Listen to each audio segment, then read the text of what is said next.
और उस आवाज में एक दर्द था और एक चेतावनी भी थी।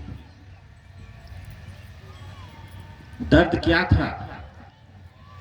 साहब ने जब शिव को गुरु माना था, 3 कसमें खाए थे। सबको याद होगा, मैं कहानी साहब की बार बार मंच से कहता हूं।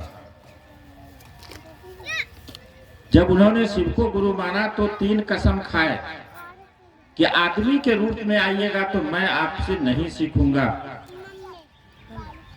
जो दिन रात श्मशान और कब्रिस्तान की साधनाएं किया करता था, जो जप तप और क्या क्या नहीं करते थे, यह मैं नहीं करूंगा।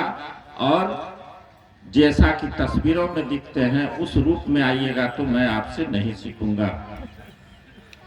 मैंने आप जो कहेंगे मैं वही करूंगा। क्योंकि गुरु बदल गए, 14 गुरु किए थे, गुरु बदल गए, अब जो कहेंगे मैं वही करूंगा। तो दर्द इस बात का है उस आवाज में कि शिव को गुरु मान करके साहब ने कसम खाया। हम आप कब कसम खाइएगा, जो बताइए। आज भी हमारे आपके समाज में पद प्रतिष्ठा सम्मान और पैसे के लिए शिव की चर्चा हो रही है। दर्द साहब को है, यह दर्द है। उसके चलते तरह तरह के हथकंडे अपनाते हैं हमारे आपके बीच के गुरु भाई बहन। जो यहीं से मैं जा रहा था तो गुरु बहन कुछ लोगों से बात की, तो वो व्यक्ति बोला कि का शिव चर्चा कैले है। घरे आवे है तो सास के गाली दे है, घरे आवे है तो ससुर के खाए न दे है, इससे करे वैसे, यह शिव चर्चा हो गए। देखिए ये दर्द होगा कि नहीं होगा। और ये वो लोग करते हैं, मैं आपको बता दूं, मैंने जब रिसर्च किया, महादेव के तरफ से इशारा हुआ, वो लोग करते हैं जो शिव चर्चा वाली है, जिसका पेशा है यह, वो यही करती हैं। सुबह उठी, ढोलक झाल ली और आज वहां 1500 रुपया लेगा और वहां जाएगा तो वो लुगा झूला क्या क्या लेती हैं। यही लोग ऐसा करती हैं अपने घर में परिवार के साथ, और बदनाम मेरे महादेव को, मेरे साहब को करते हैं, यानी शिव चर्चा को बदनाम करते हैं। वही लोग हैं जो वाकई में साहब को समझा है। जो शिव के शिष्य और शिष्या हैं वो ऐसा नहीं करते हैं। चर्चा वाली हमको आपको नहीं बनना है, शिव के शिष्य और शिव के शिष्या बनना है हमको आपको। ये दर्द साहब को हुआ है, इसीलिए उस आवाज में दर्द थी कि कहां, ये संसार तो रहने की जगह नहीं है, कोई रहा नहीं है, आओ चले शिव की ओर। और चेतावनी भी दिया है साहब ने उस आवाज में कि अगर ऐसा करेंगे तो अब बकसने वाले नहीं हैं। जब तक बच रहे हैं बचिए, एक न एक दिन इसके परिणाम आपको भोगने पड़ेंगे। जो यह शिव की ओर नहीं चल के लोगों, अपने तो जा रहे हैं जगत की ओर, लोगों को भी जगत की में धकेल रहे हैं। ये सारी चीजें, पद प्रतिष्ठा सम्मान और पैसा, ये जगत की चीज है। जबकि साहब ने कहा कि शिव को गुरु मानिए तो लौकिक और पारलौकिक दोनों मनोरथ सिद्ध होंगे। पहले उन्होंने कहा लौकिक, जो हमारे आपके साथ जो चाहिए इस धरती पर शरीर में है उसकी पूर्ति करते हैं, तब पारलौकिक। भोग और मोक्ष के अभिन्न रूप से दाता है महादेव। आपको भोगने की कला सिखा देंगे, चाहे वो दुख हो या खुशी हो, दोनों को भोगने की कला महादेव सिखाते हैं। दुख में भी आप नहीं दुखी होते हैं, बहुत सारी मुसीबतें परेशानियां आती है लेकिन पता ही नहीं चलता है किधर से आया और किधर चला गया। सुख में भी इतराने की जरूरत नहीं है। ये भोग और मोक्ष के दाता हैं। मोक्ष के भी अभी हुआ ना कि नर से नारायण, यानी जीव को शिव बना देते हैं जब आप 3 सूत्र पर खड़े रहेंगे, यानी साहब की बातों पर खड़े रहेंगे।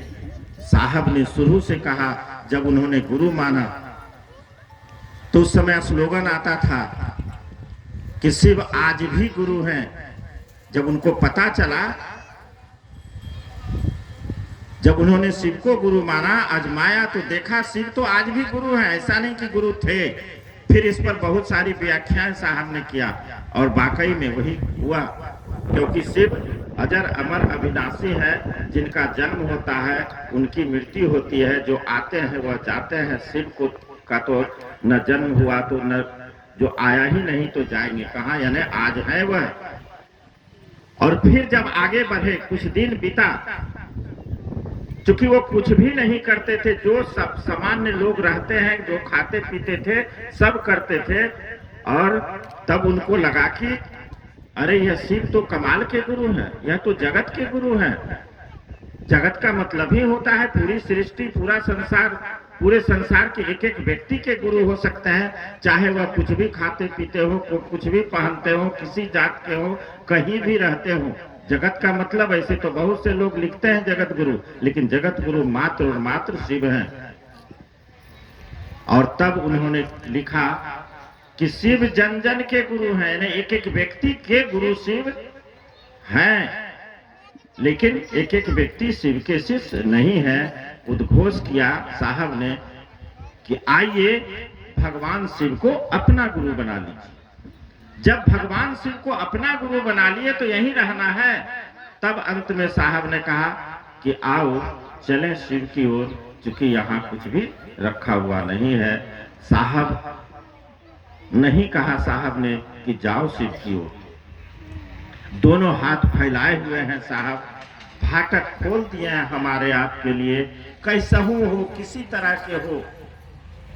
जिसने भी कहा कि हे शिव आप मेरे गुरु हैं, उसके लिए साहब कहता है आओ ना, चलते चलो शिव की ओर। यानी साहब साथ लेके चलने के लिए तैयार है। और साहब कहते थे बार बार कि मैं शिव का शिष्य बना के जाऊंगा। गए कहीं नहीं है, शिव का शिष्य बनाने के लिए हमारे आपके दिलों में वह साहब राज कर रहे हैं। साहब दीदी हमारे आपके साथ हैं, शरीर में थे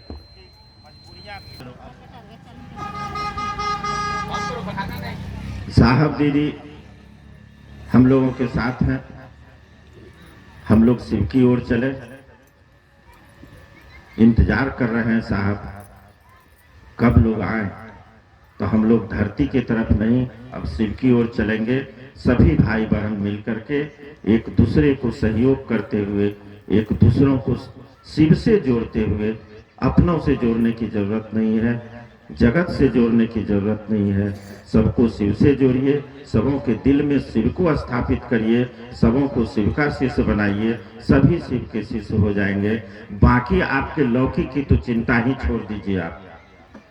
आपके बाल बच्चे, रोजी रोजगार, दुनिया संसार अगर ठीक नहीं हुआ तो फिर कहिएगा, लेकिन करना वही है जो साहब ने कहा है, अगर उसको करते हैं तब। आज ये चर्चा भी करा रही है, इसके पीछे भी आई तो नहीं, बहुत बड़ा कारण है। इसलिए वो गुरु भाई बहन मिल करके, मैं जब आया था कहा कि मैं कराऊंगा, और एक पैसे किन्हीं से नहीं, चूंकि उनके साथ ये अनुभूति हुई। लेकिन दुख इस बात का है कि भैया ये चर्चा कराने से काम नहीं चलेगा। कहीं भी 3 सूत्र में चर्चा कराना लिखा हुआ नहीं है, चर्चा करना लिखा हुआ है। आप कम से कम यह बात लोगों से, अपने हित नाता रिश्तेदार आने जाने वालों से कहिए कि मैंने शिव को गुरु माना तो मेरे साथ ये हुआ था और गुरु ने हमको ये चीज दिया, आप भी मानिए ना। ये है चर्चा, ये है गुरु, इसमें प्रसन्न होंगे। कोई भी आदमी तब खुश होता है जो चाहता है वो करते हैं तब। तो शिव ने कुछ भी नहीं कहा, कहा जाओ दूसरे को शिष्य बनाओ, तो हम शिष्य बनाएंगे तब ना। दुख तो आज है, कल भी आ सकता है, और ये नहीं आवे इसके लिए एक ही उपाय है, जो साहब ने 3 सूत्र दिया है, उस 3 सूत्र को करिए। समय भी हुआ, आप सबों को पर मेरे गुरु की दया हो। और इस क्षेत्र में चर्चाएं होती है, ऐसा नहीं है। मैं हम लोग कुछ दिन पहले बगल में आए थे, लेकिन और भी मेहनत करने की जरूरत है। अभी इलेक्शन का टाइम है, इसलिए बड़े बड़े कार्यक्रम पर रोक लगा हुआ है। चलिए जो हो गया ये सब महादेव की दया है। तो इन चीजों को करते हुए जिनको सुविधा हो आप आ सकते हैं वहाँ 11 बजे से 4 बजे तक, यही 14 तारीख। व्यवस्थापक को बुलाया, मेरा प्रणाम।